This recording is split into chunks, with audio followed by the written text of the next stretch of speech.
It's now time for Talkin' Boxing with Billy C. It began as a podcast, went live on the net, and transformed into a full-blown empire.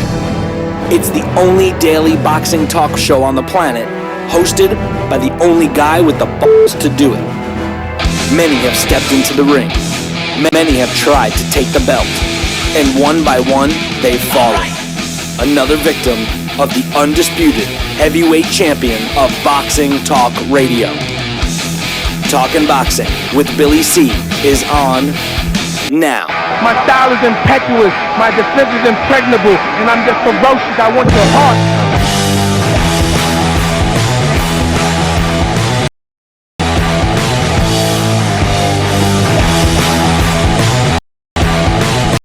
We're coming to you live from the Billy C Studios in Lake George, New York. I'm Bill Calogero, and it's time for the Billy C Show. Good morning, good day, good evening. Hope you're doing all right today. A lot of stuff to go over, and we probably won't get to everything. But first, today's show is being brought to us in part by Sal's Neighborhood Pizzeria and Italian Restaurant, located on beautiful St. Simons Island in Georgia. Check out his website, www.salsneighborhoodpizzeria.com. Or give my man a call, 912-268-2328, 912-268-2328. And as you can see, I'm donning my new Sal's t-shirt, so check it out. Today's show is also being brought to us in part by Gawk Box.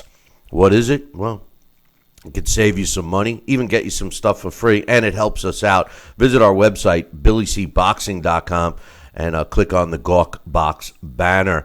Today's show is also being brought to us in part by the Sea Palms Resort. Check out their website, and stay tuned. We'll be talking about our event that's taking place at the Sea Palms in August. So hopefully we'll get to that today. And finally, today's show is being brought to us in part by my book. Tom Molyneux, From Bondage to Baddest Man on the Planet, is available right now where all good books are sold. And you can get a copy of it right now by going to barnesandnoble.com or amazon.com. If you're looking to get a signed copy, visit our website, BillyCBoxing.com, and click on the book. You can't miss it. All right, I want to give a shout out to, we're still experimenting with our Facebook stream, Facebook Live. So if you're watching, comment. We try to respond to the Facebook Live comments, but don't forget we have our chat room up on BillyCBoxing.com. That is our official chat room where we comment and stuff like that. So anyway, all right. You all know we did our post-fight show on Sergey Kovalev-Andre Ward rematch. We gave you our thoughts. We have a bunch of emails. Now, I've accumulated some emails from last week when we were on the road, plus a lot of them concerning the fight that took place this weekend, this past weekend, between Kovalev and Andre Ward, ending in a Ward victory by knockout. I'll give you my final thoughts on that in a second. We also got some boxing news to talk about. But today, you know, this Mayweather-McGregor fight was made official. And watching the Ward-Kovalev rematch, we got to see the executive director of the Nevada State Athletic Commission, Bob Bennett, stumbling about making a decision with the Guillermo Rigondeaux fight. And it prompted me to move forward and drop a line to Mr. Bennett and the Nevada State Athletic Commission concerning the McGregor-Mayweather fight and my concerns, which I'll get to a little bit later. We got a lot of emails. We're going to get them out of the way. And if we don't read your email today, if you sent one in over the last week, fear not, because we will get to them by the end of this week. Not so much tomorrow because we got a busy show, but most likely on Thursday. And speaking of tomorrow, our blast from the past, as per request, Prince Hassim Hamed. We will be doing Prince Nassim Hamed tomorrow with Alex Papali, and Boxing Hall of Famer Larry Hazard will join us. Of course, we'll get his thoughts on the fiasco in Vegas between Ward and Kovalev, and then some.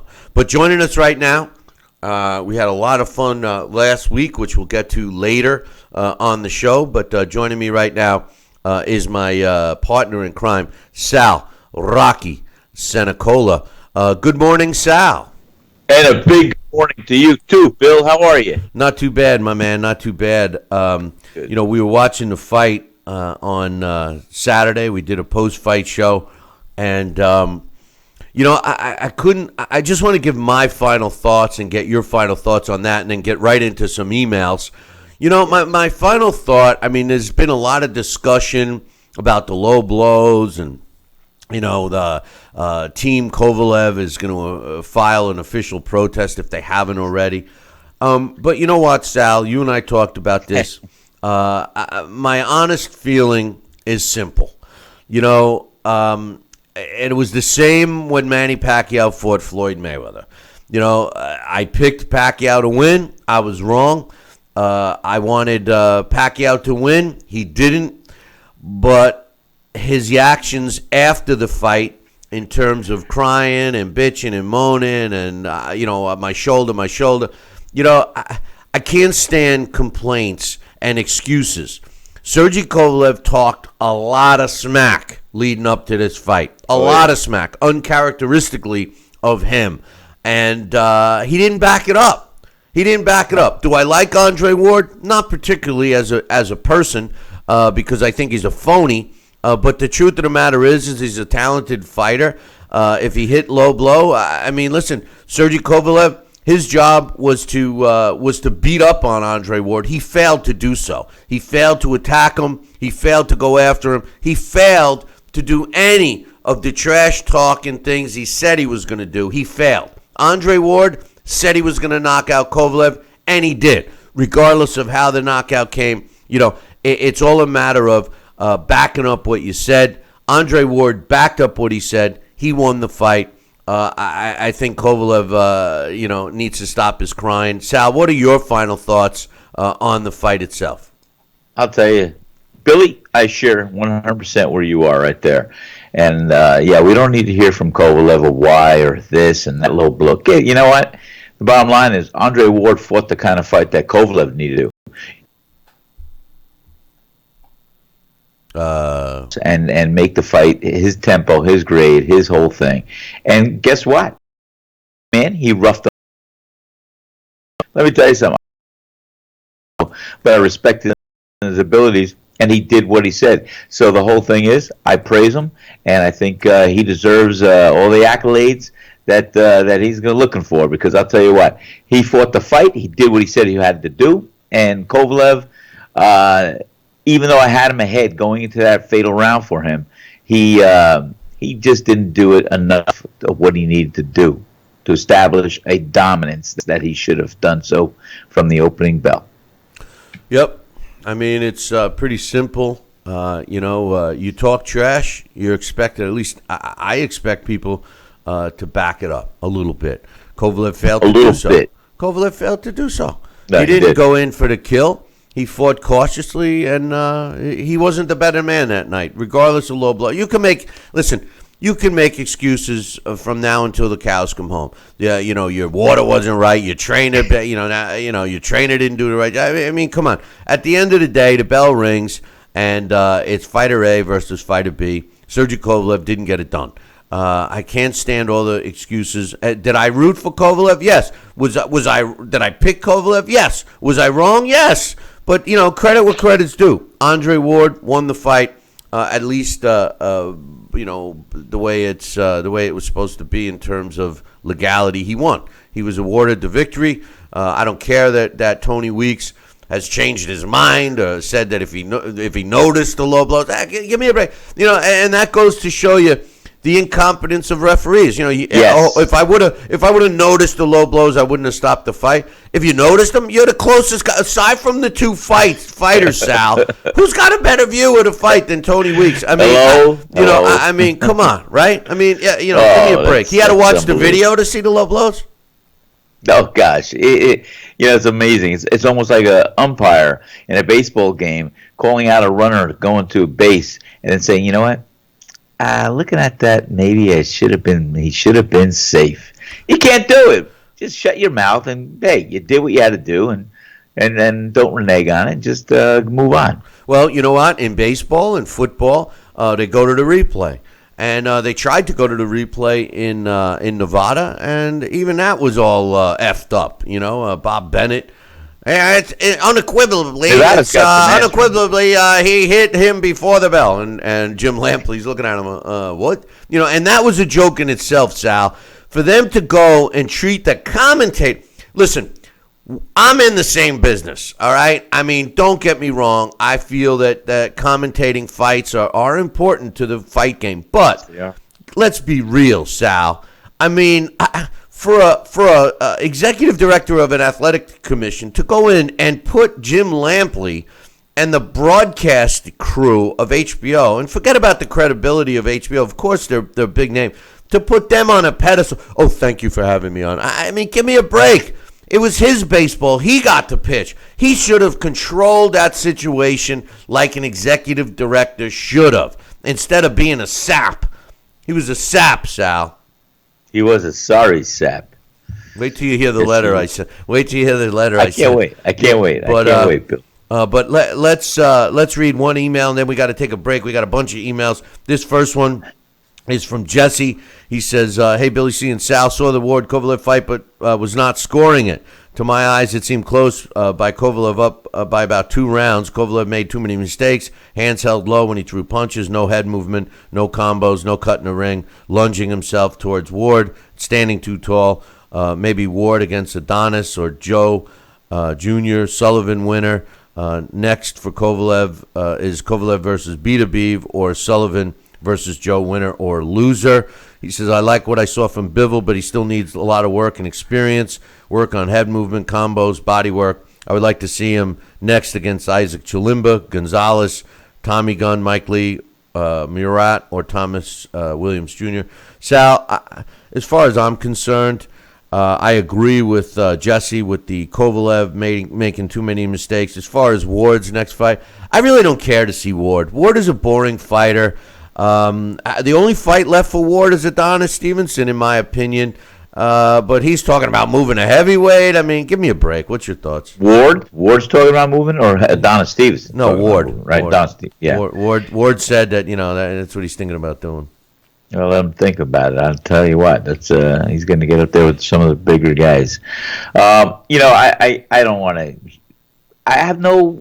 I'm not a big Ward fan, and probably for similar reasons of you. And he's not an exciting fighter. He doesn't draw too many fans. But I do respect his ability. I do respect what he does. And like I said, I can't disagree. He backed up what he said he was going to do the other night. So my hat's off to him right now. And he is the light heavyweight champion of the world in a dominant fashion. And all others got to try and take his belt away. Sal, let's take a short break. When we come back, I got another email. I got a bunch of emails to read, and I still want to talk about Mayweather-McGregor. It's a joke. It's bad for boxing. I could add some things. We're going to talk about that. Well, it's bad for that fight is so bad for the sport of boxing. But check it out. It's not so bad for MMA, and I'll explain why a little bit later. But, hey, don't go anywhere. We're going to take a short break. We'll be back in 2. Billy C will be right back.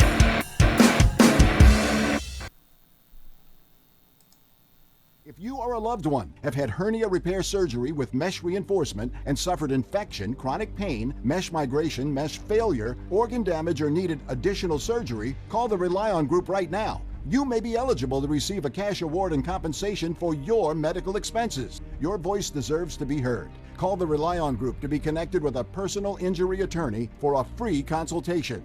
Call 800-715-4869. That's 800-715-4869. Snacking has never been this exciting. At Graze.com, we combine wholesome ingredients with the flavors we all love. Create over 100 exciting snacks.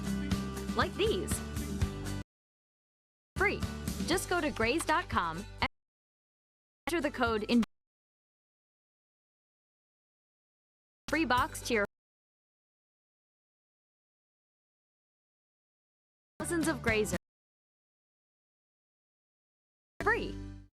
Endless pools are an incredible alternative to traditional pools, making it easy and inexpensive to swim at home. Exercise year-round against a smooth current set to your desired pace and temperature. With our new underwater treadmill, you can walk or run without stressing your joints.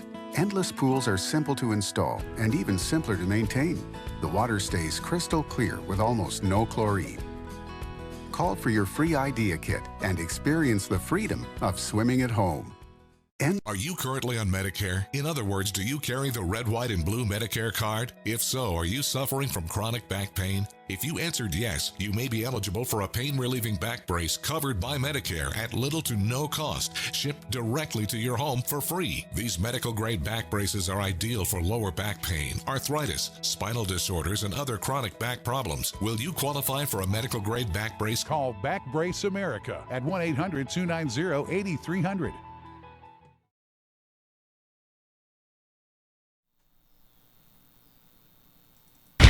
Check out BillyCBoxing.com now, or feel the wrath of the mighty mustache. Oh, that hurts! Why are you doing that to my face? I hate you. That's BillyCBoxing.com. Consider this your warning. Now back to Billy C. Interact with the show at BillyCBoxing.com. And we're back. You're listening and watching the Billy C. Show. Glad you could be with us. And we've got a lot of stuff to go over on today's show. First and foremost, I'm reading some emails. And with me here is my man, Sal Rocky Senecola. And Sal, I got another email to read. Now, this one was from our buddy Mike from Michigan. But this one was actually written before the fight. And he really wanted me to read it. We communicated after the fight. So he says he said that in the first fight he had Kovalev 7-5 beating Ward. He says I also had Triple G tied with Jacobs, less than knockdown. So if Jacobs had won the 12th round, clearly to me it would have been a draw. But clearly in any way of scoring, you have to give Triple G round 12, and even more so, Kovalev should have been given round 10. Both clear cut, no BS, but both rounds won clearly. The sad thing is that all three judges who scored Kovalev-Ward, this is the first one, gave Ward round 10. That's insane. Now, as I said that before the Kovalev fight last November, you can't bet against Andre Ward. And although Andre Ward won, which validates my point, we all know he lost that fight. Me giving Ward 5 rounds was extremely generous, but under no circumstance can you give Ward round 10. Whereas Teddy Atlas, who's always crying about decisions, I looked it up, no mention of it. That leads me to believe Teddy is slipping more than I believe Triple G to be slipping, in Teddy's words. My overall point is, even in a subjective sport, why the hell can't we get decisions correct? Over 100 rich years of history, we still get bogus decisions. Here's a thought: force the judges to go to judging school for years until they have shown the ability to judge properly, and then only then should they be allowed to ease into title fights or big fights, because we all know how stupid the titles are. I've always said, because I've read about it, my grandfather told me, my father told me, etc., that you have to take the title from the champ. Same goes for baseball. The tie goes to the runner. Kovalev should have a bunch of stupid belts around his arms like Triple G does. That's one thing they got right for a change. A close fight. If anybody actually remembers when the challenger had to take the belt from the champ, I'd hope they would agree. The scoring system is messed up. It's just wrong. This was written before the fight. Sal, I mean, boxing's subjective. We can't, in a close fight that is determined by a round or two, you can't cry, and I'm not suggesting Mike is here, but you can't cry that the fight was a robbery or anything else. You can't. That's why we try to, implement 3 judges. It's when you got the plant judge. 2 judges see it, 1 point plus or minus, and then you got the third guy who's, all the rounds went to one guy. That's the guy that you worry about, What's your quick thoughts? Well, same thing. You got it right there. It's so subjective to human opinion and human error. And, it is what it is. It's been like that from the beginning of boxing. And there's very little you can enhance or do when you have three judges and they all watch the same fight. You're going to get hopefully the majority of them. That's why there's three. The majority rules, and whatever two see that fight differently than the third, that's where they're going to go. So it's as fair as it could be for right now. Mike gave me a follow-up email after the fight. He says, Sergi can't win no matter what. If he'd continued, Tony Weeks would have done his job, and Tony Weeks done his job. He would have given Kovalev his 8 count, but Kovalev should have known much better. He should have taken a knee. Also, I don't care to see this fight again because I believe Kovalev got screwed in this fight. Andre Ward, to me, didn't put on any in the you-know-whats, and Tony Weeks' fist pump was ridiculously weird. And go back to the replay without Roy saying they were legal blows. A hell of a lot of them weren't. Kovalev should have hit Ward in the you-know-whats every single time he got hit in the you-know-whats. Remember, Lomachenko taking shots to the hip and you-know-whats all night long from Salido. Lawrence Cole did an awful job that night, probably the worst I've ever seen. Tony Weeks wasn't much better. He gave some warnings, but regardless, I feel Kovalev is the better boxer. Ward is the better winner. Period. If Andre Ward truly is as great as he believes, he should fight Beterbiev, who's a freak of nature with a body chiseled to granite, and he fights on the inside and knocks people out with 4-inch punches. If Ward truly is great, unify the titles and beat Beterbiev. Ward's number 2 on my list, pound for pound. Lomachenko is number 1. Kovalev needs to allow a trainer to train him. Jackson and that whole thing about Ward's team wanting him, it's all so weird and fishy. The stoppage, while I believe Kovalev wouldn't have made it 12 rounds, seemed fishy too. Just a bad night. I hope Canelo and Triple G happens, and when it does, we get a good fight for our money. He says, last week when I sent the email, judging, we have to make judging less subjective, and I stand behind that. Again, I don't know what, I don't know. I mean, we've talked about the Kovalev-Ward fight a lot, so I understand Mike's thoughts here. And speaking of Mike, I got one from our buddy, Mike Rella, the Cup Man. He says, wow. Hey, Billy C. and Sal, thanks for another great show. I want to give my thoughts on, he sent this the night before the fight, on Kovalev-Ward. I think Kovalev must stay busy for all 12 rounds, unlike the first fight when he only threw punches during the first 4. He can't leave it in the hands of the judges or he'll lose another decision. He has to move in by slipping and sliding, throwing combinations under and then over, and finish each combo with the hook. He has to feint his way in and get Ward out of position. That's a tall order, but I predict that Kovalev wins by knockout in the later rounds. Well, so did we, Mike, and I agree with Mike. If Kovalev would have done what Mike suggested, like throw that hook, which he didn't do, he threw maybe 1 or 2, maybe he wins. He wasn't busier, and his conditioning was certainly not better. Kovalev failed here, Sal. I mean, there's no way to look at it. No other way, in my opinion. No other way, and you know what? His punch output was more than Andre Ward's anyway, but it still wasn't enough, and you were so right. There was only 1 or 2 times he followed up with that left hook behind the 1-2. Had he done so more proficiently and effectively, it would have been a different fight.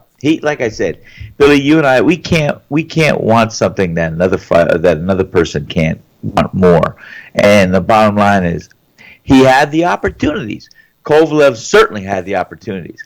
He could have been roughing it up a bit. He could have been a little more dominant. He could have thrown that hook. He could have moved his head a little bit. He could have still cut the ring off a little more than he was trying to. But, like I said, he came up short in so many areas and not taking anything away from Andre Ward. Andre Ward did what he wanted to do, did what he said he was going to do. He was going to go out there and he was going to win, and a win is a win, and he did it. No doubt. Listen, we will be talking about my thoughts on why I feel Mayweather is bad for boxing but good for MMA. I also submitted a request to the Nevada State Athletic Commission's Executive Director, Bob Bennett. I will read that letter to you guys coming up in a minute or two, but we got to get through these emails.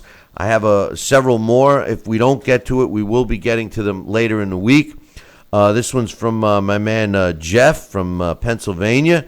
He says, Billy, first of all, at the time of the stoppage, Ward had definitely buzzed Kovalev with the right hand, but please remember, Kovalev knocked down Ward in the previous fight, and he survived to fight on. He says, I believe Kovalev was looking for help from the ref.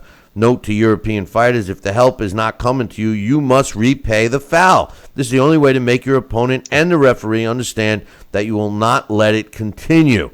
There were absolutely several very hard low blows. No debate on that. Take those shots, then comment. He says, or maybe he meant take those shots, then comment. Oh, about the people that say they weren't low blow. He says the referee had no business stopping that fight when he did. No brain punishment. At the very least, call him down and start the count. If you look at the referee's face at the time of stoppage, he seemed frustrated with Kovalev looking at him and decided in his mind that Kovalev didn't want to fight. Ward was on the march, but look at the series of turns in the Klitschko-Joshua match. An early stoppage would have eliminated a classic fight, which is a great point, Chef. He says, Ward is supremely talented in fights like his life depends on, especially when his competition is world class. His pride and will to win makes the difference. He really has beaten the cream of the crop, no dispute on that. I'd always love to see these two fight because they both have the skills and both have the ability to inflict damage on each other. Anyone stating that Ward schooled Kovalev or vice versa are completely delusional. This match will be a war every time, much like Pacquiao-Marquez. I love it. I respect both fighters and watch it if they ever fight again. That's from Jeff. And I'll tell you what, very accurate and thought out email. And I got to agree with him. What's your quick thoughts? 100%. I thought it was a well-structured email and very much expressed a lot of the same feelings. And, I even said the other night to you, Billy, I was surprised that the referee Weeks did stop the fight. And I was surprised Kovalev didn't take a knee or something. But like I said, maybe he wanted out. Who knows? But he definitely didn't fight the fight that we thought he would do. So it was over. That's it. Can't do anything about it now. Now, I got one more email I'm going to read today. And that one is from my man, Coach. I'm going to read that as soon as we get back from the break. Now, I have some emails that we will be reading later in the week. An interesting one from my man, Rick, about the Woodward Pavilion in San Francisco. I'll be reading that one probably tomorrow. And his follow-up one about the shooting in San Francisco. And we'll be giving a shout-out to some people there. And my man Mitch has got some rumors. He's got an email called the Rumor Mill, some stuff that we will also be reading tomorrow. And then I have another email that's very extensive from a fan who got turned off by the sport of boxing. And thankfully he found our show. He got turned back onto it. And then he watched the Kovalev-Ward fight. And he's thinking about walking away again. Made some great points. That one I'm going to read on Thursday. It's kind of a long one. I got to glance at it. But anyway, I got Coach's email coming up. Sal and I are going to take a short break. Then, after Coach's email, I'm going to give you my thoughts on Mayweather-McGregor, why it's bad for boxing, why it's good for MMA, and then I'm going to read a letter that I submitted yesterday to the Nevada State Athletic Commission, and I'm looking to get your thoughts on that. So don't go nowhere, because we will be back in a couple. Billy C will be right back. Part of the Billy C Boxing Network. Endless pools are an incredible alternative to traditional pools, making it easy and inexpensive to swim at home. Exercise year-round against a smooth current set to your desired pace and temperature. With our new underwater treadmill, you can walk or run without stressing your joints. Endless pools are simple to install and even simpler to maintain. The water stays crystal clear with almost no chlorine. Call for your free idea kit and experience the freedom of swimming at home. Snacking has never been this exciting. At Graze.com, we combine wholesome ingredients with the flavors we all love to create over 100 exciting snacks. Like these. We'd love to send you a Graze sampler box for free. Just go to Graze.com, enter the code ENJOY36, and we'll mail your free box to your home or office. Join thousands of grazers already in love with our exciting snacks. So come to Graze.com for your first box free. Tell me, Kenny, how is it you rub my belly so fine with that secret rub of yours? And don't even tell me what you're gonna do next. I love you, Kenny Bear. Tell me, Kenny baby, what you gonna do next? Kenny Bear's Old Florida Barbecue Rub and Seasoning. Grab a bottle today.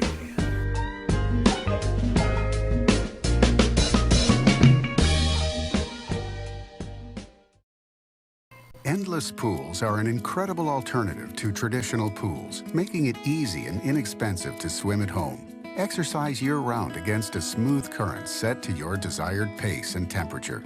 With our new underwater treadmill, you can walk or run without stressing your joints. Endless pools are simple to install and even simpler to maintain. The water stays crystal clear with almost no chlorine. Call for your free idea kit and experience the freedom of swimming at home.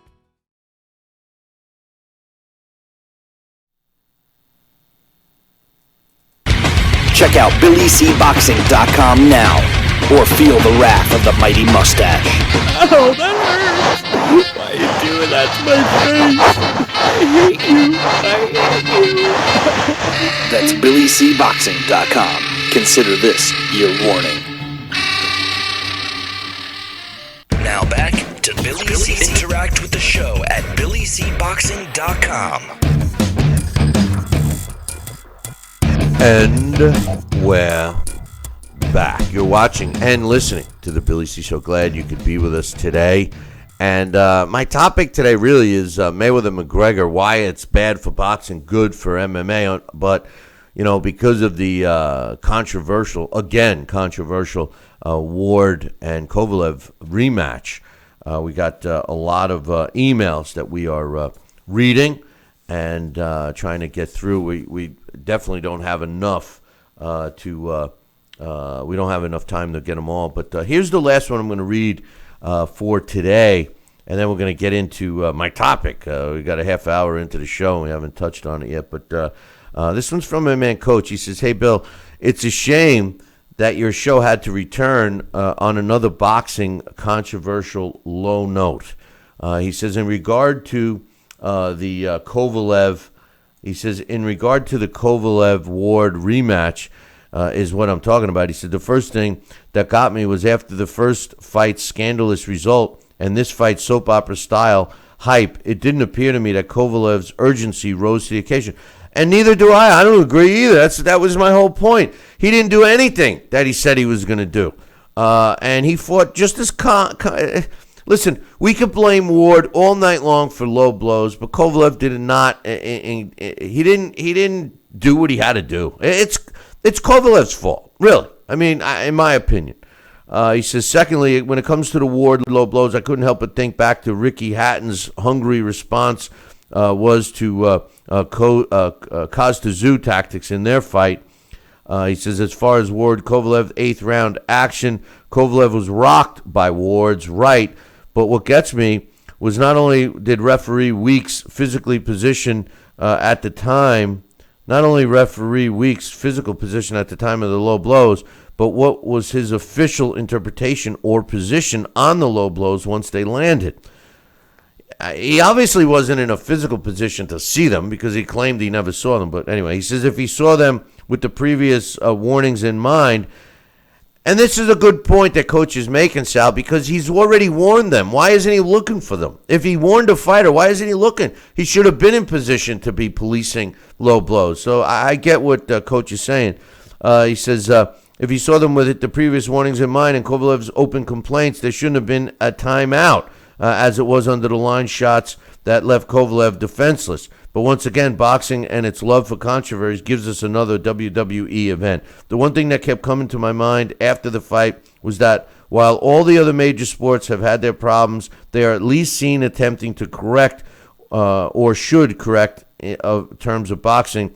I'm having a hard time with this sentence, Coach. because it's a run-on. But he says, at least other sports have seen to attempt to correct. But for boxing, have you ever heard them say we want to try and fix them? They implement standardized rules and penalties and use that newfangled invention, instant replay. No, not in boxing. It just continues to drudge through its antiquated system of rules and phony remedies, almost as if the controversies they covet. While boxing may never cave into the UFC, one thing they have over boxing is there are few, if any, doubt in their fights who the winners are. Well, with that said, at least after the Rigondeaux-Flores late punch, there was no Uncle Darrell model WWE sucker punch attack. Bill, if there was ever time to get all the sanctioning bodies in line and unveil your boxing league formula, now is the time. I'm sure it includes unified rules and the use of instant replay. Like all other sports, boxing fans are tired of the controversies and just want the right results too. I appreciate the email, Coach, and that was a good one, and I agree. I mean, it is sad, Sal, don't you think? He's right on. Yeah, no. It's the voice of the fan right there. Yeah, no. I mean, I think that boxing needs to move up. It needs to get into the modern era, so to speak, and not only use instant replay, but use it correctly. All right, let's get to the topic. The main topic today is Mayweather-McGregor. It was made official over the while we were down working in St. Simon's. It was announced, and it's taking place August 26th in Las Vegas. Dana White has said that they're going to be using 10-ounce gloves. Mayweather, that it will count as Mayweather's 50th fight. They have not set ticket prices yet. Both fighters are going to be under the USADA performance-enhancing test. I don't know why they don't take VADA. That's the one that reports every trace. But nonetheless, they're talking about McGregor making around $100 million for the fight. Floyd Mayweather probably making more. Feels that Dana White feels that this is going to be the greatest pay-per-view of all time. In terms of money, looking like this price would be $100 a piece. He also, feels that Oscar De La Hoya, who had said that, told people not to buy the fight. Dana White says, why do you go out and tell people not to buy the fight? That's crazy. I'm a fan, and when you're a fight fan, you want to see a great fight. We got a ton of great fights coming up at the end of this year. He says John Jones is coming back, et cetera, et cetera. This will be a great fight. He says, I encourage everyone to buy this fight. And he says you should probably even consider buying Triple G and Canelo. That's also going to be a good fight. Not a great fight like McGregor and Mayweather, but a good fight. He says Oscar's out of his mind telling people not to buy this. He says, I've known him for a long time. He's a straight-up hater. The fight is a joke. And the reason why I say this fight is a joke, and no disrespect to Conor McGregor, but Conor McGregor has never fought boxing, 100% in the amateur level or the pro level. My biggest hang-up with this fight isn't the curiosity factor, and it's not the factor of, whether who's going to win or not, because I know who's going to win. And I know it's not going to be an exciting fight. And I share Oscar De La Hoya's opinion, and I would recommend that people do not buy this fight. It is not going to live up to the hype, and it will not be worth the money.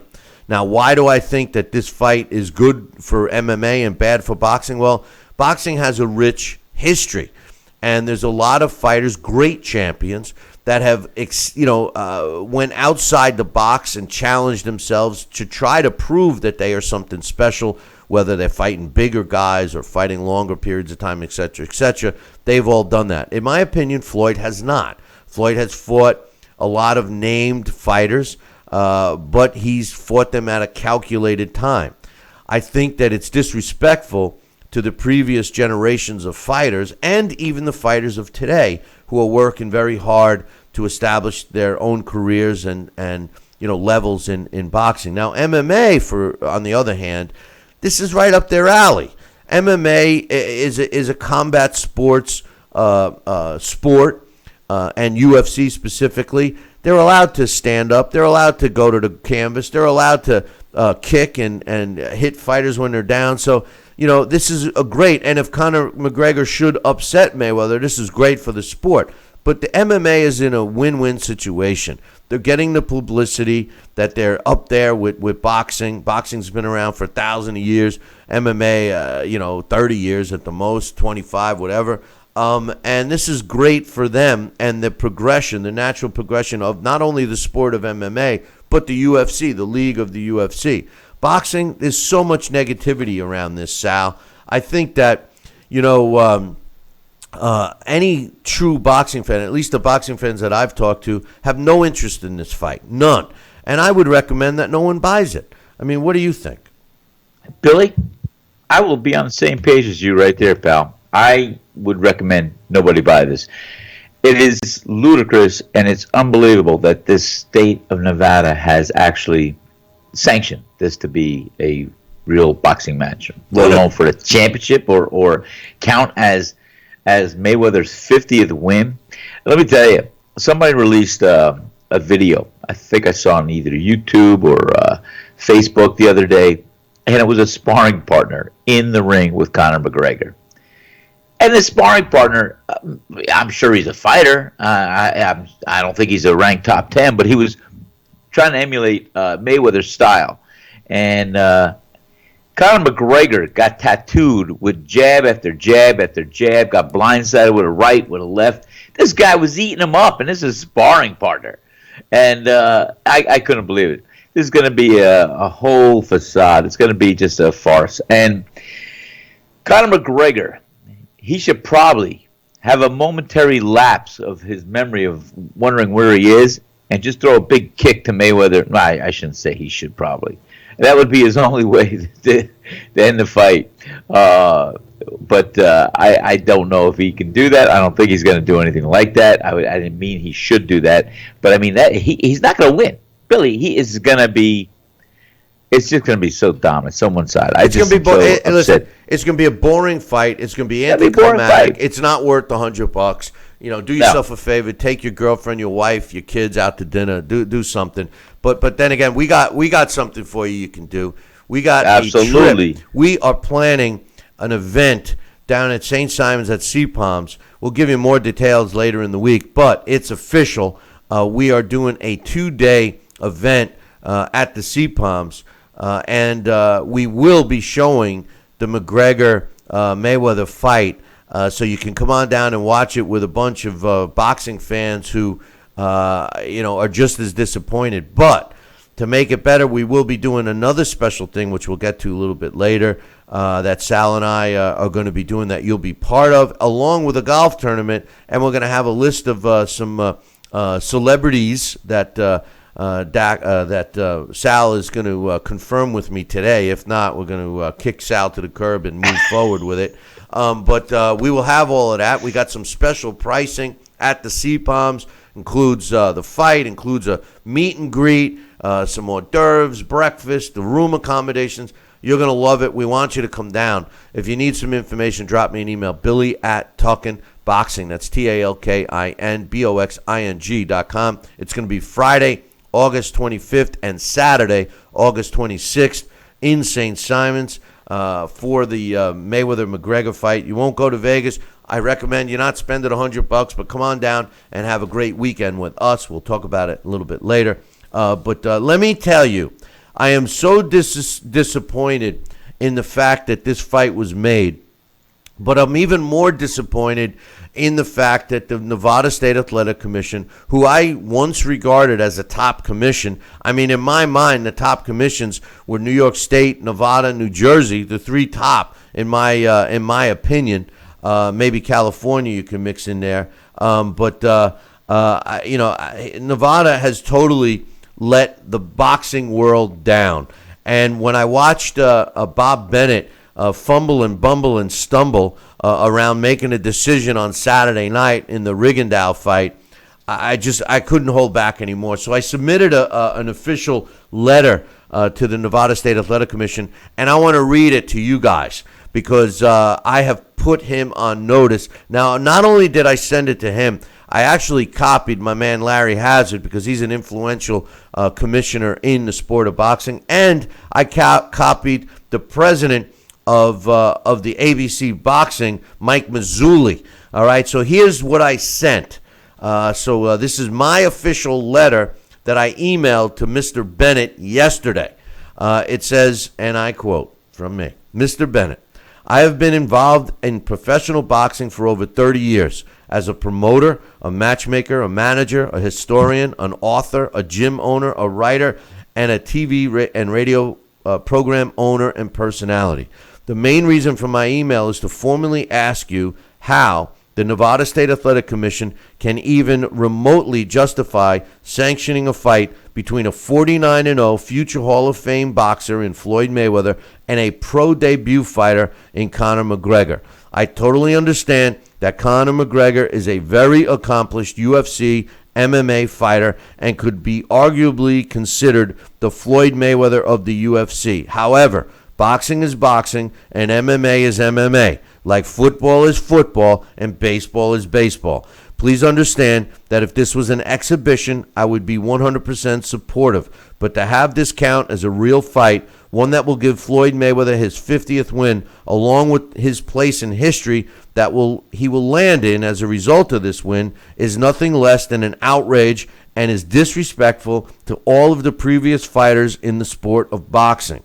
Everyone involved can still benefit from the fight being defined as an exhibition, but only the history of boxing is at stake when it comes to being a sanctioned fight. Is pro boxing not important enough for a commission to consider its valued history? I heard you say this past weekend during the horrific Ward Kovalev II boxing event, and I mean event because the whole card sucked, held in Las Vegas, that the Nevada State Athletic Commission's first priority is the fighter's safety. How are you protecting Conor McGregor by allowing him, who has no boxing experience, either professionally or even as an amateur, fight a fighter in Floyd Mayweather, who many regard as today's generation's best professional fighter? I would love for you to come on our TV and radio show to voice your opinion, or if you wish, send me your official statement on the issue and I will read it on air. I'm a boxing guy through and through. I've come up with many ways to make pro boxing better, from helping to protect fighters in their future, creating a fail-safe way to create a pro boxing league that the four major sanctioning bodies would thrive in, etc., etc., etc. Mayweather-McGregor is nothing more than an exhibition. In a boxing ring, McGregor does not stand a remote chance of winning, and worse than that, the fight itself will be anticlimactic. This fight will set the sport of boxing, not MMA, but boxing, back for decades. The sport is slowly coming back, and this fight will end all chances of boxing being able to thrive once more. I understand that the fighters, the promoters, the TV networks, casinos, and the Nevada State Athletic Commission stand to make a lot of money, but I think it's time to put greed aside and do the right thing. And I signed my name, and I sent it to Bob Bennett, the executive director of the Nevada State Athletic Commission, and I feel strongly about that letter. Sal, what's your quick thoughts? I know this is the first. I know I should have probably mentioned the letter and copied you, but what do you think? First time hearing. I think it was well worded. I think it's effective, and I think it's a great letter. In fact, I wish you could do it on another format and have a lot of signatures, including mine and maybe some other of your colleagues, to submit to go towards to Mr. Bennett. That would make a nice impact too. Get a signed version of that letter. Yeah, well, I don't. I mean, listen. Like I said, if the fight was if the fight was a exhibition, I have no problem with it. I really don't. I mean, throughout the history, we've had it. Exhibitions, but to count, there's no justification. And Dax and I talked about this week or so ago, and he used the Lomachenko fight as an example. Him fighting Salido and losing in his second pro fight. But the difference there is Lomachenko had over 300 amateur fights on the world level. You know, I mean, he was fighting in world international competition. So, I mean, if you're going to make a consolation, I mean, at least he's got the pedigree to back it up. Conor McGregor doesn't, Sal. No, 100%. You were so right. And like I said, if this was an exhibition, I'll share your thoughts with that. Yeah, I have no problem with it. But the idea that this is a sanctioned, 100% foolproof, bona fide boxing event to a guy that's never been in a ring, never went 10 or 12 rounds, never had to. I don't know. Like I said, it's just a shame. It really is, and it's disrespectful to every fighter that's climbed through those ropes and tried to win a fight. I just don't see it. I'm sorry. It's a joke of a fight, and it is. It's a farce. Boxing Hall of Famer Lennox Lewis feels the same way. First of all, guys like myself and you, Sal, and Mike Tyson, Oscar De La Hoya, many others all feel that McGregor-Mayweather is a joke, and they're not buying it. And Lennox Lewis, former world heavyweight champion and boxing Hall of Famer, he was quoted as saying the following. He says, "I can't take this fight serious. Mayweather's the best in his weight class. No one can touch him in boxing. He's a pugilist of the highest order. So for another man from a different sport to fight him, it's ridiculous. You're talking about one discipline where you can only use your hands and only a few can do it. Every battle sport always starts with your hands, but they are two totally different sports. Floyd will stop him. He's just too good at boxing for McGregor, and McGregor is just too inexperienced. I wouldn't buy this fight. To me, I know who's going to win already, so there's no use in watching it." I can't agree with him more, Sal. I mean, as a matter of fact, I agree with Lennox Lewis 100%. What do you think? 100%. And it's just. Like I said, I'm still disappointed and still upset, and I can't agree with him more. And it's just amazing. And if anybody thinks that this fight's gonna possibly, and you know me, Bill, I'll always say any given night, and something can happen. Well, I don't know what Conor McGregor could do except be explosive or revert back to his MMA while he's trying to box. Can he get lucky? Can he do things? Yeah, he could. Sure. But the thing is, it shouldn't even be leading up to that point. He has no business being in the same ring, boxing. No business at all. And I'll tell you, it's just a shame. No, listen, it's typical Floyd Mayweather taking advantage of the people that have put him in the financial position he's in. And his fan base that believe everything that he says, they're the ones being screwed. I mean, it's amazing. It's like somebody who abuses an animal, a dog, and the dog still comes back for more. And that's what's happening with Floyd's majority of his fan base. They're stupid. They don't understand that he's fleecing them. And he's doing nothing for his fans. Nothing. He hasn't proved anything. Floyd Mayweather is in a position to really help the sport of boxing. He could come outside the box and go out there and challenge a major fight like the winner of Triple G Canelo or even I go think after. He's going to do it. Yeah, right. I mean, he could do that. And it would help him. It would help the sport. But Floyd doesn't care about anything but Floyd. And that bothers me in this type of sport. I get it that Floyd should care about himself and he should care about his well-being, but not when there's other people's money at stake and not when there's other people that are being misled. Floyd has been very successful as a smokescreen. Floyd's career is a smokescreen. And I'm not saying that he doesn't have the talent, because he certainly does, but it would be interesting to see him fighting the best of the best of the best in their prime, and we would have gotten a true gauge of how great Floyd Mayweather is or isn't. I truly believe that we never got to see the best Floyd Mayweather because of him not challenging himself. As far as this fight's concerned, it's not going to be a fight. It's Conor McGregor getting a chance to make $100 million. It's Dana White and his UFC getting further and further on the map, is solidifying their place. This is all win-win-win for the MMA, for the sport of MMA, and specifically for the UFC.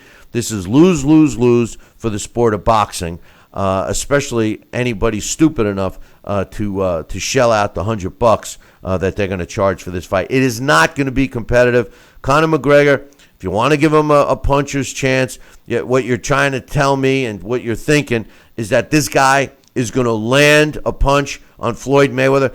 Guys that have been boxing for 20 years like Manny Pacquiao and Marcos Medina and all these other fighters that have knockout power, they couldn't land a punch on Floyd Mayweather. And to suggest that Conor McGregor has a chance at doing something that fighters have fought their whole life and learning the game of boxing couldn't do, and I don't care that Floyd is 40 years old now. I don't care. Conor McGregor isn't going to land any significant punch, and Floyd Mayweather may even get a knockout in this one because Conor McGregor, like you just said, Sal, he doesn't go more than a couple of rounds anyway. How's he going to go 12? How's he going to go 12?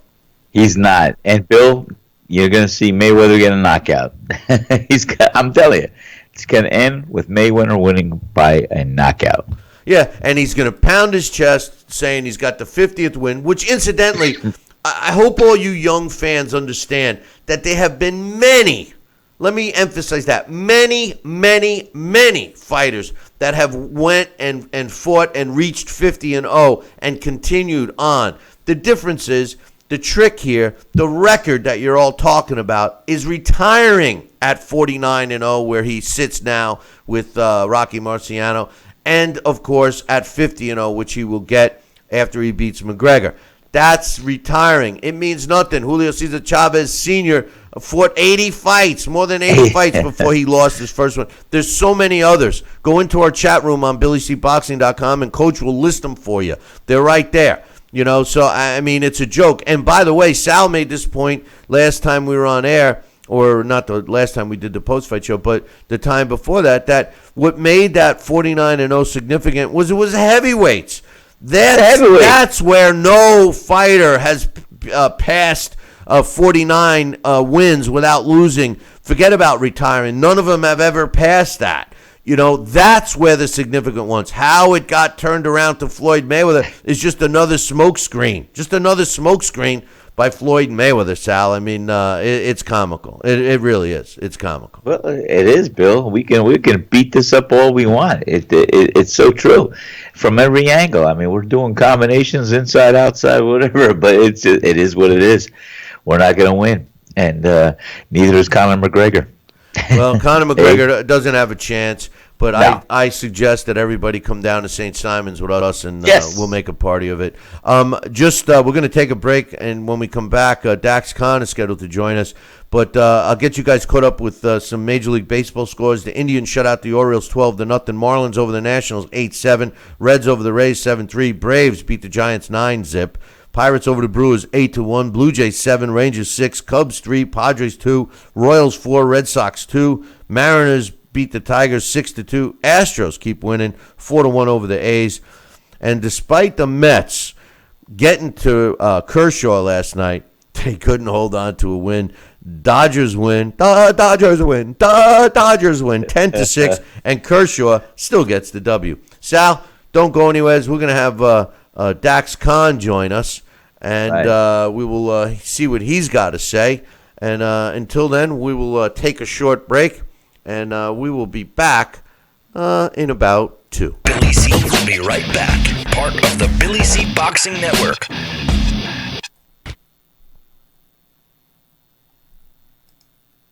Currently on Medicare? In other words, do you carry the red, white, and blue Medicare card? If so, are you suffering from chronic back pain? If you answered yes, you may be eligible for a pain-relieving back brace covered by Medicare at little to no cost, shipped directly to your home for free. These medical-grade back braces are ideal for lower back pain, arthritis, spinal disorders, and other chronic back problems. Will you qualify for a medical-grade back brace? Call Back Brace America at 1-800-290-8300.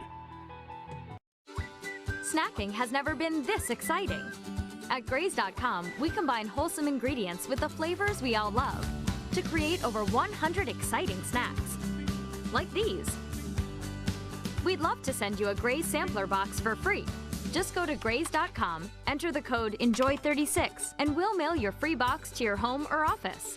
Join thousands of grazers already in love with our exciting snacks. So come to graze.com for your first box free. This message is for all Americans that owe $10,000 or more in back taxes to the IRS. Look, I know you want to keep ignoring those letters, but the problem isn't going away.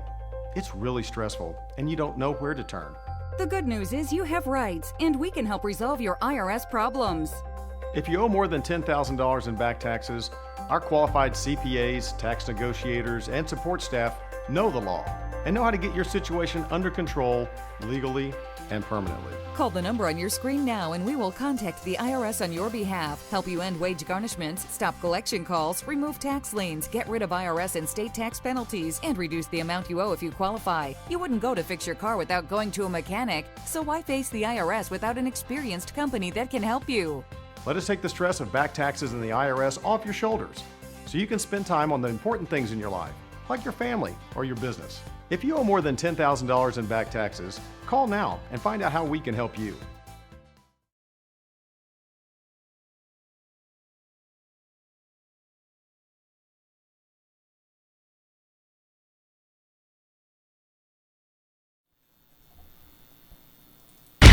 Check out BillyCBoxing.com now, or feel the wrath of the mighty mustache.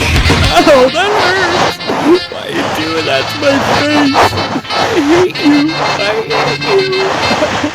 That's BillyCBoxing.com. Consider this your warning. Now back to Billy C. Interact with the show at BillyCBoxing.com.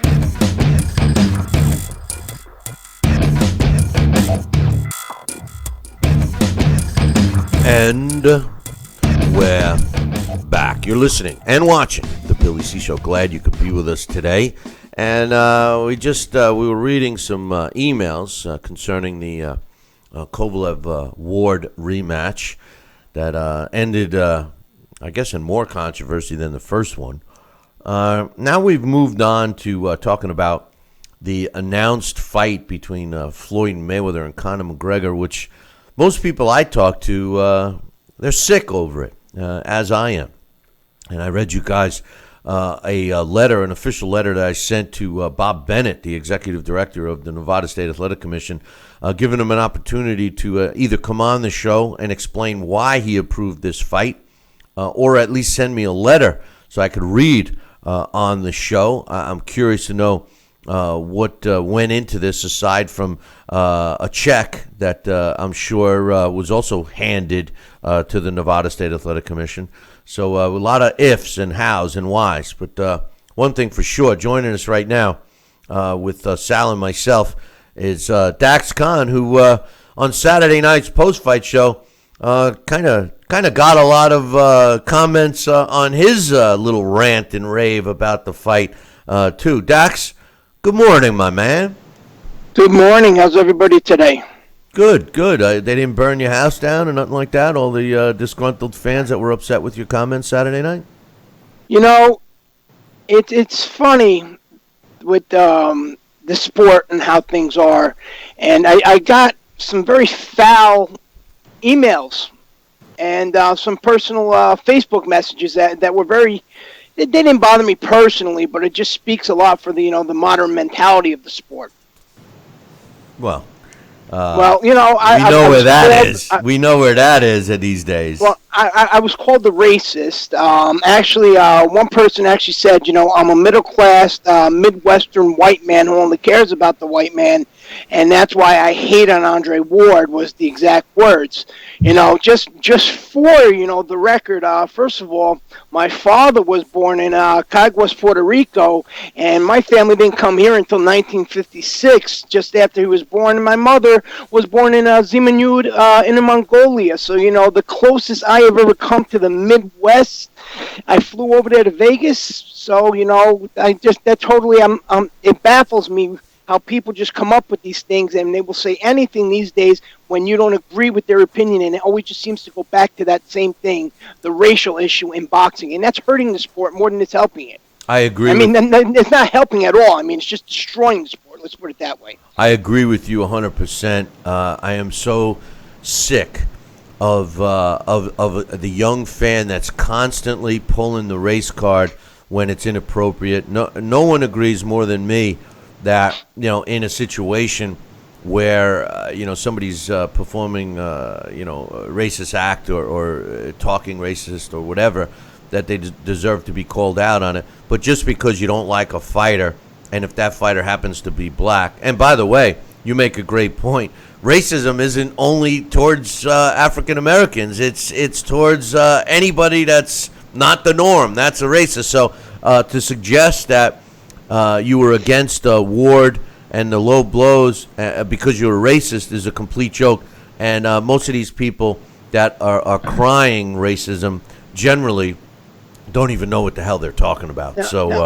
Understand this. In just the first 2 rounds, and and eventually I told you, and I've done it in the past where I've broken them all down, it doesn't matter. Andre Ward was going to win that fight irregardless. Andre Ward is great at adapting. He adapted. He did what he was supposed to do. Sergey Kovalev made the mistake of not following John David Jackson. He brought in people from the outside in the first fight, and in this fight, he should have stayed with the guy who brought him this far, and they've had so much success, and just let it at that.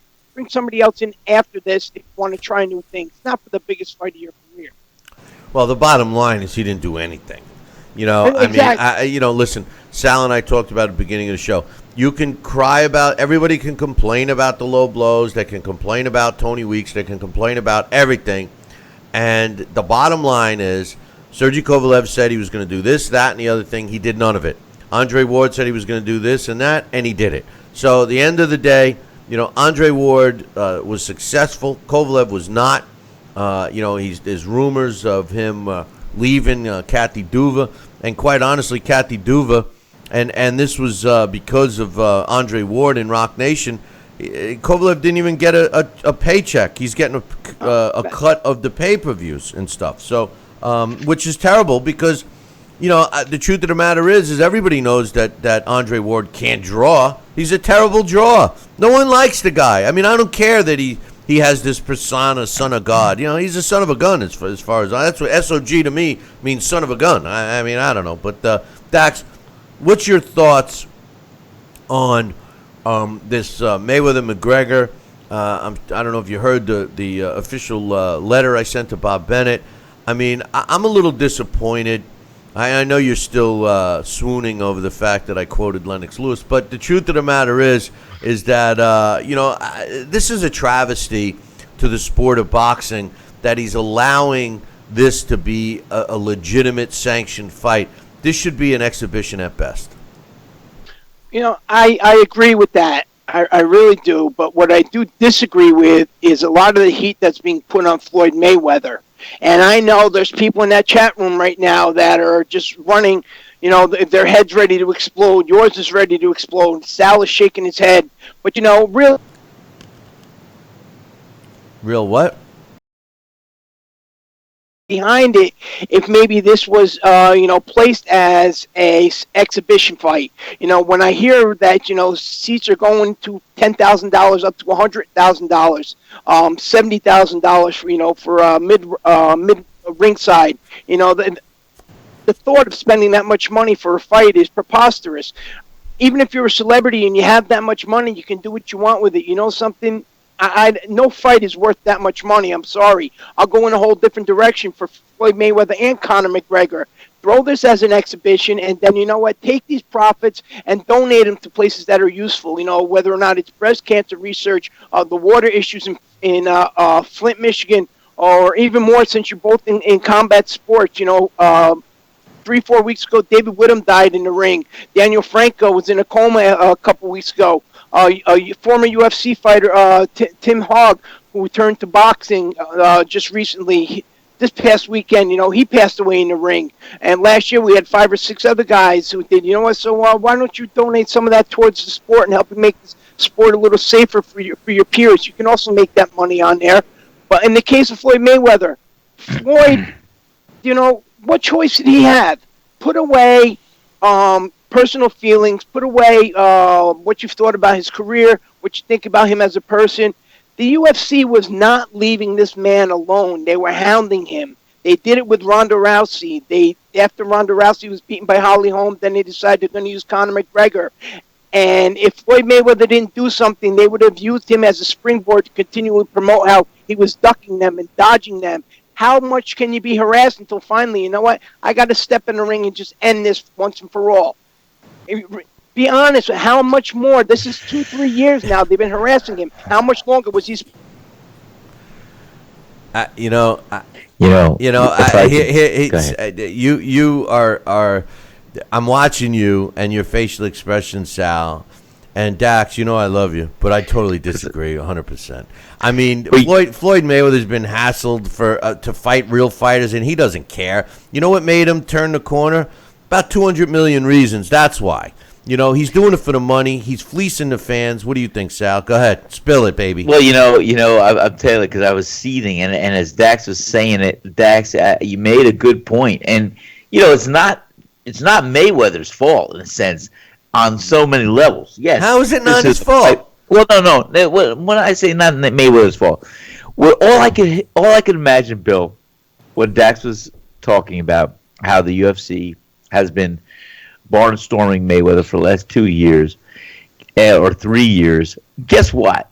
You know who should have been knocking on that door, clawing him, waiting and begging him for that rematch with the passion, the heart, the desire, and constantly being in his face?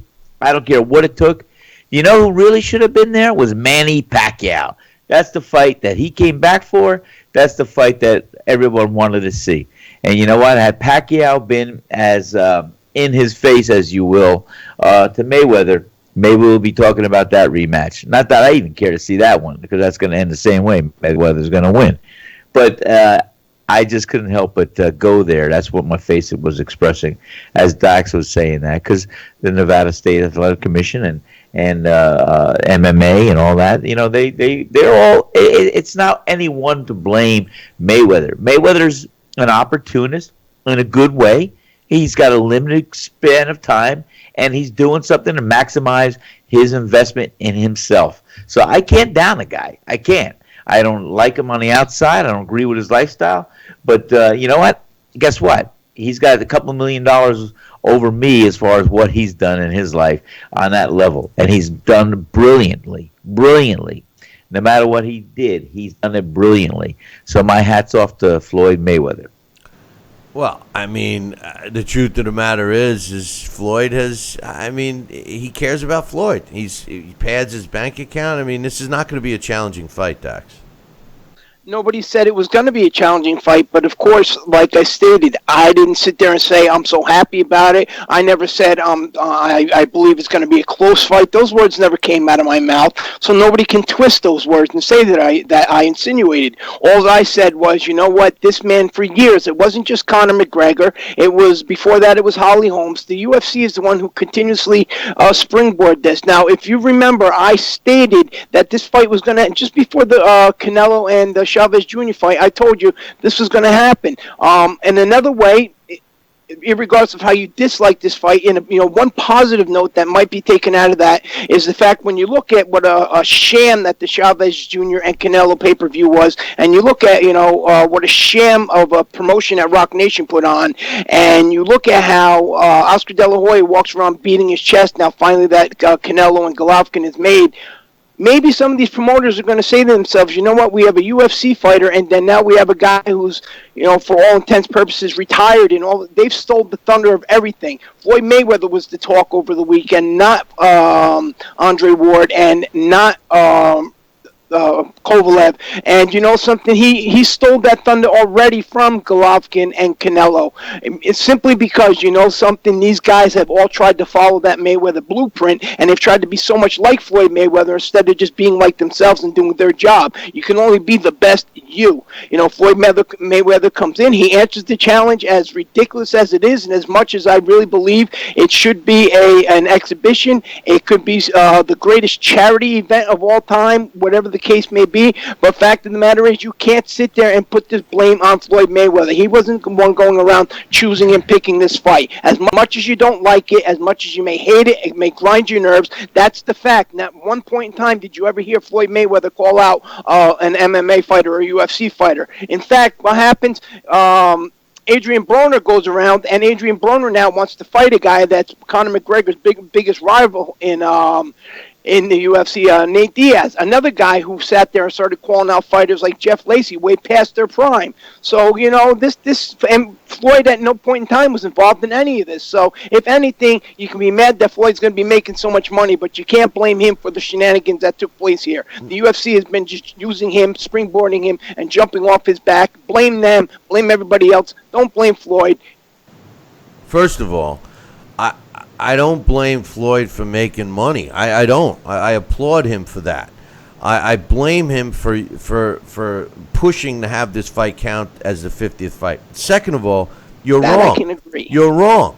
Floyd Mayweather was calling out Conor McGregor most recently. He was the guy pushing to get the fight done. He did it on Showtime. He was saying that he wants to get it done, that he's trying, he's willing, he's ready. It's up to Dana White. It's up to McGregor now. The ball's in their hands. He said all of that. So he already bit the hook. And if you think that they didn't have preliminary discussions, at least Team Mayweather and Dana White, prior to any of them admitting that they were talking, then I don't know what to say. This was a calculated, just like everything else that Floyd has done throughout his career, or at least for the last decade, this was a calculated, well-planned circus fight by Floyd Mayweather, and he reached out to the best guy in Conor McGregor in the UFC, knowing damn well that he wasn't going to stand a chance against himself, against Mayweather, in a boxing ring. That's why he, from day one, said that it was going to be a boxing fight, 100%. Boxing gloves, boxing ring, boxing rules. Because, like Sal and I said much earlier, weeks ago when they first were talking about this, if Floyd would have went the other way and said, okay, I'll fight Conor McGregor, I'll box, but I'll fight him in a cage. I'll fight him, with him being able to use his legs. That would have been impressive. That would have been something I would have been first online to buy a ticket for. But not the way it is now, Dax. No way. Like I said, the one thing we agree on is that I don't believe it should count for his 50th win. I don't believe anybody else outside of maybe Floyd Mayweather does. But with the thing that we disagree on, and we're going to continue to disagree on, is that something. The UFC is the one that pushed this fight. They pushed it with Ronda Rousey, and if Ronda Rousey wasn't knocked out in brutal fashion and sent into a practical nervous breakdown and put on suicide watch because of a Holly Holm beatdown, they would have still been harassing on that. Remember, they were coming around the cards with Ronda Rousey calling Floyd Mayweather a coward that he wouldn't fight her. So don't sit there and try and tell me the UFC hasn't sat there and harassed him continuously time and again, and to the point where Floyd Mayweather had no choice but to say, you know what, you want it, you got it. And you know something? What often happens when you ask for something too much, you get something you really don't want, and that's going to be the case here because it's going to be a thorough embarrassment. Yeah, but Ronda Rousey and the Floyd Mayweather thing came as the response to Floyd going through his woman beating stuff, and she was the top woman fighter in the UFC. They just used that and say, oh yeah, they'll fight each other. Yeah, I'll admit that they threw his name in there because he was in the press. He was in the newspaper clippings. Floyd was. As far as Ronda Rousey and Holly Holm left boxing and went to MMA. She fought several fights at a championship level before stepping in with Ronda Rousey. Similarly, if Conor McGregor did the same thing, I wouldn't even be arguing the point right now. If Conor McGregor went to boxing and fought a couple of fights and we got to see him as a pro, even if he put 3 fights under his belt, it would be easier to swallow than what we're being asked to swallow now, Dax. Maybe those points can't be disagreed on, with the Conor McGregor not having any pro experience. Those points aren't, that's not a debate. The only debate I have is that, you can't put this on Floyd Mayweather. The UFC has pushed this for years, and I don't want to hear the excuse on, well, because Floyd did something to some girl, that's why Ronda Rousey, who was the top woman fighter, Ronda Rousey, okay, for all the insults that people and criticism people give Floyd Mayweather, Ronda Rousey was the same thing in the UFC. And you know what? Holly Holm proved that. And then after Holly Holm, her very next return fight, that proved that as well. So Ronda Rousey is the same thing. She was a hype machine, unlike Floyd Mayweather, who can box, irregardless of what you think about how and when he fought guys. The whole event frustrates me. I wish it wasn't happening, and it's just going to cause chaos, mass chaos throughout the sport. In my opinion, what should be being talked about is a fight that's going to take place in September, a card in September that has gone totally under the radar, and that's the Superfly fight that's going to take place on September 9th, and that is the best card of the year signed so far with the most action-packed talent. Can anybody debate that with me and tell me it's not? No. That's the fight we all want to see. That's the fight that we've been waiting for. Yes, I agree. Mayweather shouldn't even be in the discussion.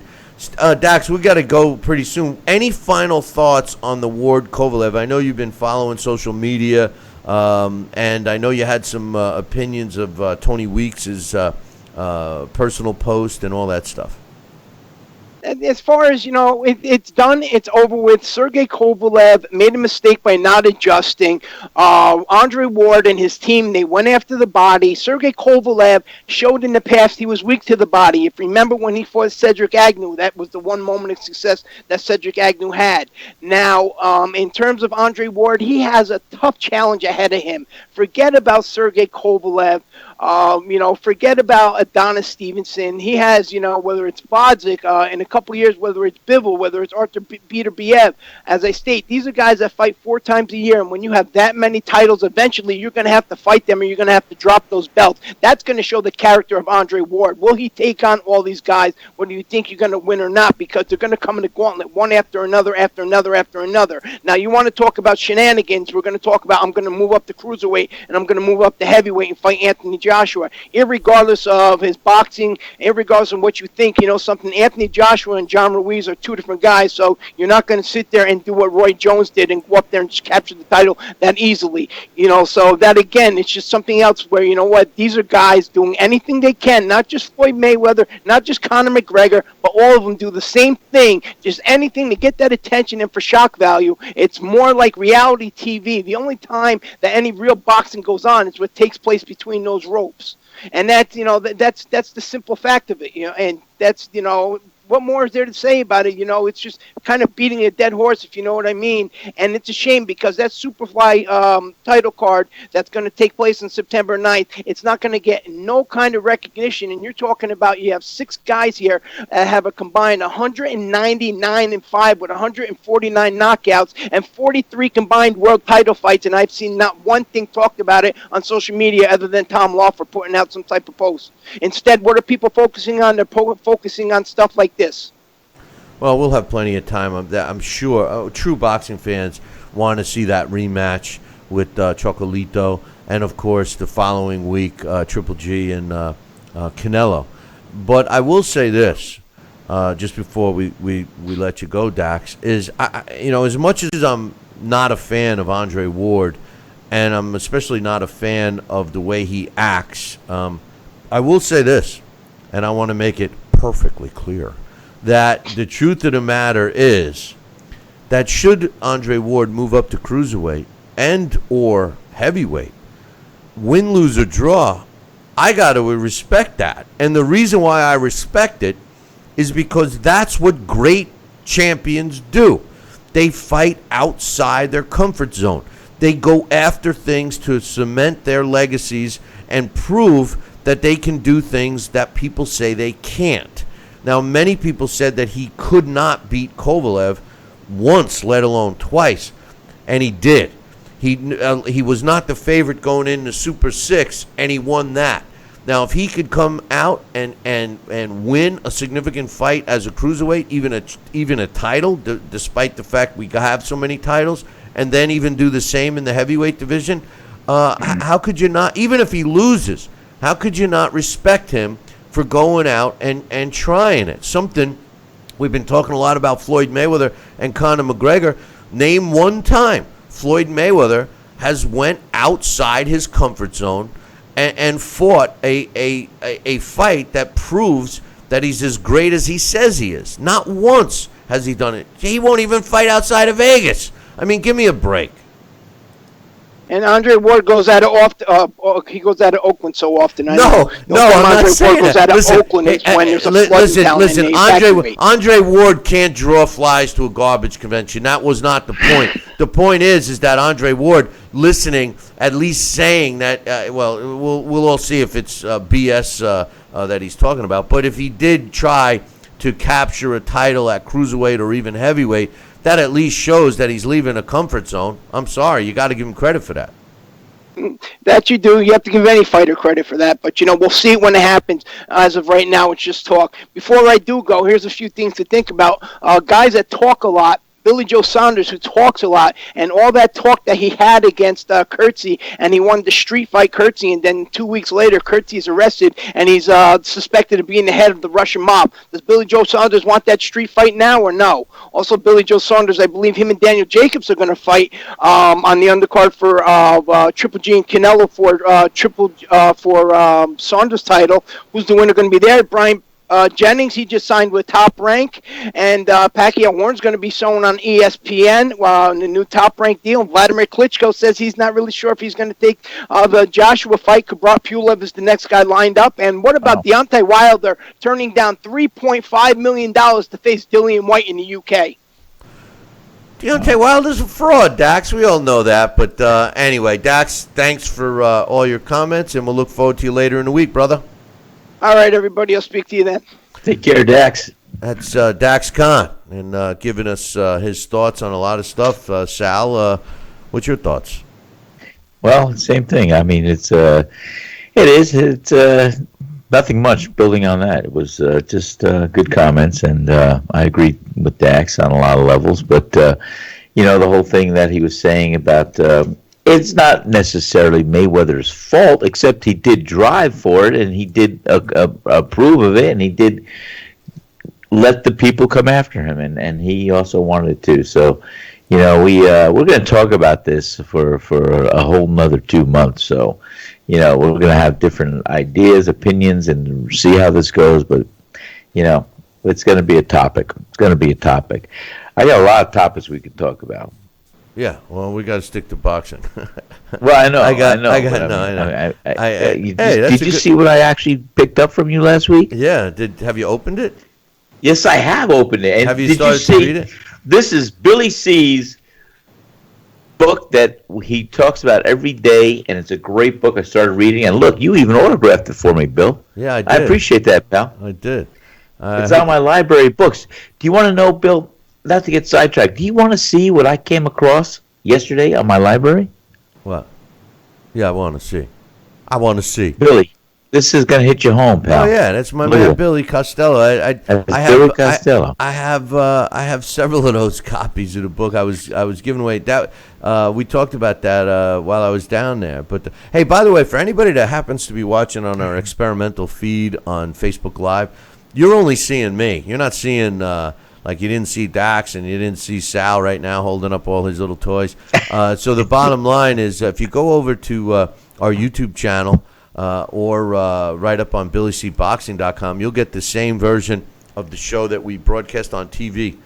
So it's the video. It's a better video experience than what you're seeing on FaceTime or Facebook Live. I don't know. But, hey, Sal, let's take a short break. When we come back, we got a fight that's on tonight I'm going to talk about, and Dax mentioned some other things that I'm going to talk about after we get back from break, and that's happening in about 2. Billy C will be right back, part of the Billy C Boxing Network.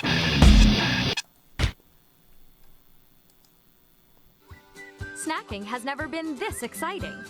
At Graze.com, we combine wholesome ingredients with the flavors we all love to create over 100 exciting snacks, like these. We'd love to send you a Graze sampler box for free.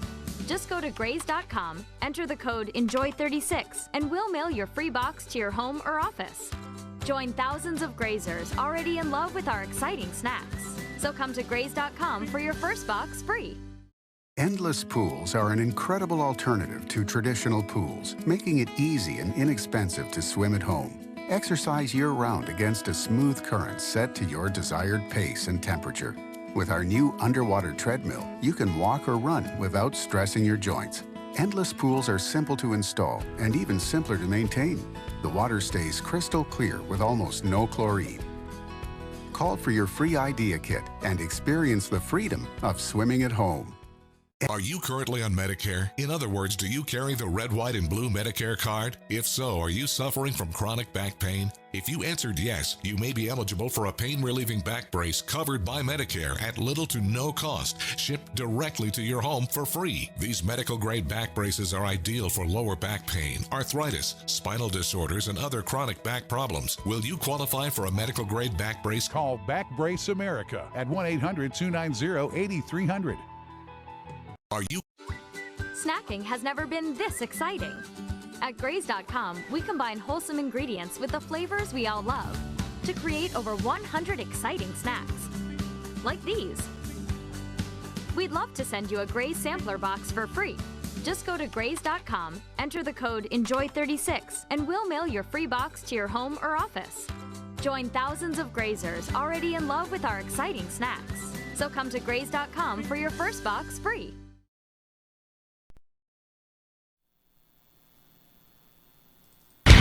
Check out BillyCBoxing.com now, or feel the wrath of the mighty mustache. Oh, that hurts! Why are you doing that to my face? I hate you! That's BillyCBoxing.com. Consider this your warning. Now back to Billy C. Interact with the show at BillyCBoxing.com.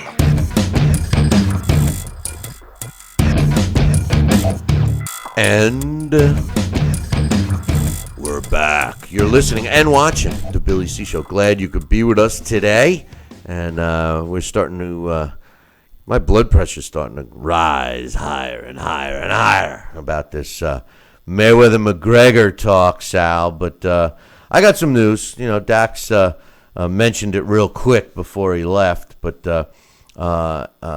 Curtsy, who was scheduled to fight Billy Joe Saunders for the title for Billy Joe Saunders' WBO middleweight title, was officially charged last week with the RICO conspiracy and conspiracy to commit wire fraud. The FBI arrested him and 33 other members of what they call a Russian crime syndicate with varying forms of conspiracy, including the Racketeer Influenced and Corrupt Organizations Act, which is what RICO stands for, wire fraud, identity fraud, etc., etc., etc. And interim WBO middleweight champ Anvintili Kurtzi was one of the guys that was arrested. He was charged with the RICO conspiracy and conspiracy to commit wire fraud. He faces up to 20 years in prison. And then 3 years supervised release, a $250,000 fine, or twice his gross gain loss, whatever that is. So needless to say, the WBO stripped him of his interim title, Sal. Any thoughts on that? I'll tell you, I know one guy I don't want to be today. I'll tell you. I don't even know where to start with that, Bill, but that's a hell of a way to get out of a fight.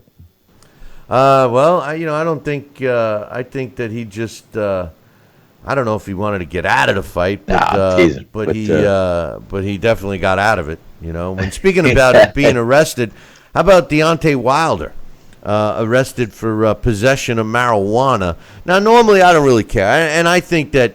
Pot, especially in boxing, really nobody should give a rat's ass about marijuana use in boxing because it doesn't enhance the fighter. As a matter of fact, it hurts the fighter. But this is not anything to do with boxing. This happens to be based on the laws of the state of Alabama. And when Deontay Wilder was involved in a routine traffic stop, the police claimed they smelled marijuana, and basically found some in Deontay Wilder's car. He was arrested, charged with second-degree unlawful possession of marijuana, and got a citation for the charge, or actually received a citation for his illegal window tint, and was released on the second-degree possession of marijuana charge after he posted a $1,000 bond. But here's the best part. Deontay Wilder has been in trouble before. As a matter of fact, when in 2013, when Floyd Mayweather and Robert "The Ghost" Guerrero fought in Vegas, Deontay Wilder was arrested for beating up a woman. And, he got charged with a domestic violence case. And at the time of that arrest, Deontay Wilder's, they managed to put some duct tape on his mouth. And his lawyers said, and I quote, "Deontay instinctively acted under the false impression that someone was stealing from him," his lawyer at the time said. But that wasn't the case. He regrets his actions. He's extremely regretful because this is not consistent with his reputation. He and the victim have spoken about this, and the victim has accepted his apology and his check. And we hope this matter was brought to a resolution soon. That was back in 2013. Now, his lawyer for this case, which is the same lawyer, Mr. Paul Patterson, was commented on this arrest. He said, "Deontay's been out of the state for several days. He returned home from Georgia driving his Rolls Royce and selected his Cadillac Escalade from his fleet of vehicles to run errands." He said the marijuana in his vehicle didn't belong to him, and someone else had used his vehicle while he was out of town. I don't know. I think that Wilder has the correct lawyers that know what to say in terms of the exact verbiage and when to say it, Sal. What do you think? Well, that's why you hire good lawyers, and you have a spin on things. We can talk about how many people on a world stage have done just that. And Deontay Wilder, he's got this team, and I guess they're doing their job, what they're paid to do, and that's well, it's something else. I'll tell you, I don't know what the heck he's doing with driving with pot in his car, and certainly, I don't know why he was stopped. Probably, like you said, maybe the tinted windows were too dark, whatever the heck. But still, violation is a violation, and he gets caught with other things. And boy, I'll tell you, it's a shame, but he shouldn't have had it. Listen, like I said, marijuana is not going to help any fighter win a fight. No. I mean, just ask Julio Cesar Chavez Jr. So, I mean, to have it on the, list of substances that they shouldn't have, whatever. But each individual, whether you're a fighter or not, have to follow your own state laws. And the state law in the state of Alabama says you're not allowed to have it. In other states, it's legal. In other states, medical use, it's legal. Other states, it's decriminalized, meaning that you get a ticket. You don't even get arrested, like here in New York. But in the state of Alabama, obviously, it's still a major issue. So whether it's true or not, whether somebody else, borrowed his car and just recently smoked in it because the police said they smelled it, and that's what prompted them to really do a search of the car in the addition to the window tint. I have some advice for anybody that lives in a state that, you're not supposed to be doing anything with marijuana. Here's some advice. Don't do it in the car. And if you do it in the car, don't leave it in the console like stupid Deontay did or whoever. I mean, give me a break. The only way to get if a policeman or anybody else, an officer, whatever you want to call him, an officer, let's say that because there's police women, if they smell it and they have a reason to search your car, you better make damn sure you don't have any more in the car, because then you can say, I don't know what you're talking about. The smell, I don't know what the smell is. Maybe I farted or something. I don't know. But the truth of the matter is dumb. Right, Sal? Yeah, and maybe there's a reason why those windows were tinted so dark. Well, the truth of the matter is that's a whole nother ballgame. Like here in New York, it's the same thing. You're not Oh, yeah. supposed to have dark tinted windows. Only factory tint. Those other windows like There's code. limo. Absolutely. Yeah, and it's actually dangerous for the police. There's been many times when somebody's behind that window you can't see in. It's mirrored, and they're pointing a gun at the cop, and they've been shot. So there's reasons. But if you're going to drive around in a car that's got something illegal that's prompting you to get pulled over, well, I wouldn't be having anything else in the car. And I certainly maybe if you're going to smoke or do whatever you're going to do with marijuana, do it and then get in the car. Well, maybe you shouldn't even. I shouldn't be telling you to do that anyway. But anyway, Sal, it's a tough. You could have a handbook. But I tell you, it's interesting to hear what Dax said, that Deontay Wilder turned down $3.5 million to fight in England against Dillian White. I mean, that shouldn't even be a hard fight for him. That just goes to show you Deontay Wilder is nothing but a fraud. I mean, maybe he's waiting to make a big payday against AJ, which I don't think he'll ever want to fight. Anthony Joshua, maybe Joseph Parker. I don't know. But any one of those real fighters, Deontay doesn't stand a chance with. What do you think? I believe you, and I think the same. But there are many people that will debate and think that Anthony Joshua really will be beaten by Deontay Wilder, just because of Deontay's style and his ability to, with his lanky arms and everything else, to jab and maybe box from the outside.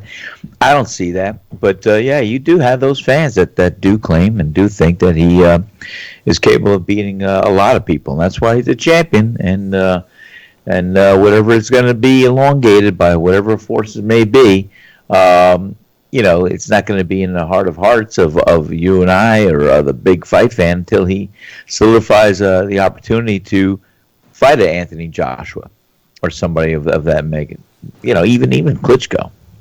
Tonight on Fox Sports, we got Tuesday Night Fights. It's a Mayweather Promotions production, and the main event is going to have Eddie Ramirez taking on Eric Bone. In a what I think is going to be a junior lightweight fight. Junior middleweight, junior welterweight fight. That's what it's being billed as. Ramirez is a junior welterweight ranked at number 21 in the world by the computer. He's 25 years old. He's undefeated with 16 wins, 11 coming by knockout, giving him a 69% winning percentage. His last 4 fights have been against decent opposition, winning 3 by knockout and going the distance with 1. In April of last year, he fought Osumani Agbaka, and he beat him by second-round knockout, 32-9, and 1 was Agaba's record, and I'm killing his name. Jesse Roman, 20 wins and 2 losses, was the only guy in his last 4 fights to go to distance with him, a 10-round win via decision. He knocked out Kevin Watts, who was undefeated at 11-0 in 7, and Ryan Carl, who was also undefeated at 13-0, couldn't get out of the 9th round. He quit on his stool. Now Ramirez steps in the ring with a guy that's been in tough, Eric Bone. He's got a career record of 16 wins, 8 coming by knockout, with 4 losses, 1 in which he was stopped, 40% knockout ratio. He's not ranked, but when his last fought, he fought at welterweight and was ranked at welterweight. The reason why he's not ranked by the computer is because he's been out for over a year. His last fight was May 28th of last year. But Bone is coming off of 3 losses in a row. His last 3 in March of 2015, Sean Porter knocked him out in 5. Chris Algieri beat him 10-round decision in December of 2015. And last year, he lost a 10-round decision to Miguel Vasquez in a big fight at Cowboys Stadium in Texas. And that was his last fight. So those last 3 fights, all against world-class opposition. His other loss was against Alberto Mosquera when he fought for a Latino title back in 2013 and lost a 12-round split decision. This is a fighter. As far as their tale of the tape, I mean, they're both Ramirez is 9. So this ought to be an interesting fight. The big question I have, Sal, is the over a year out of the ring going to affect Eric Bone, and coming off of 3 losses, but against all world-class opposition, will that help or hurt him? What's your thoughts? I'll tell you what, the year being off can hurt him if he's not having ring. How much gym work did he get? How many rounds did he spar? Why was he off for so long? And was he capable of with his body getting it back into the condition that he's going to have to endure tonight? And those are big questions. We're going to find some answers right away. Mentally, as long as he is in the right frame of mind and ready for the competition, he should be able to do it and do a good job. Coming off the losses that he had against world-class opponents, this is his chance to really just regroup and say, hey, I'm going to make a statement. I'm going to come back and I'm going to fight. I'm going to fight to win. We'll see if he can. Obviously, I think he is the opponent, and we'll see how he lasts and how he fares. Well, Eddie Ramirez, I don't think, his last 3 fights, the last 5 fights have been against decent opposition, but I think Eric Bone, should he come in with a positive attitude and come in shape like you suggest, I think maybe the time out of the ring might help him. I think it's going to be a good fight. I don't have an official prediction because I think it's going to be a good fight. I actually think it's a 50-50 fight tonight, despite the layoff. Eddie Ramirez has been more active. He's already fought once this year, so you'd have to lean towards him. He is the A side of this fight, but don't count out Eric Bone. So tune in for that one. We'll give you the fight results on that one tomorrow. But Sal, on this day in boxing history, June 20th, yes. In 1960, Floyd Patterson knocks out Ingemar Johansson in the 5th round to become the first boxer to regain the world heavyweight title, and that fight took place in New York. On this day in 1942, wow. Freddie Mills knocks out Len Harvey in the 2nd round to win the vacant British world light heavyweight title, and that took place in London.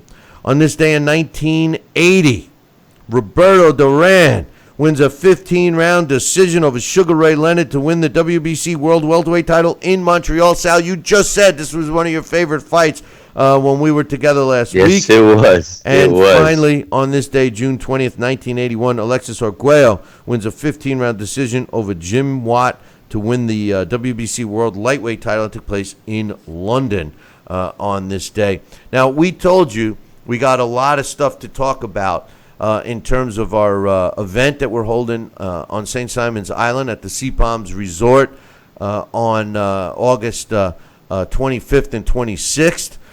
It will culminate by watching the Mayweather-McGregor fight. Even though we're not into it, we are going to have a gathering, so you'll have much more fun watching that fight with us. There'll be a golf outing. There'll be some other stuff that we got planned. Food, all that stuff, and it's very affordable priced.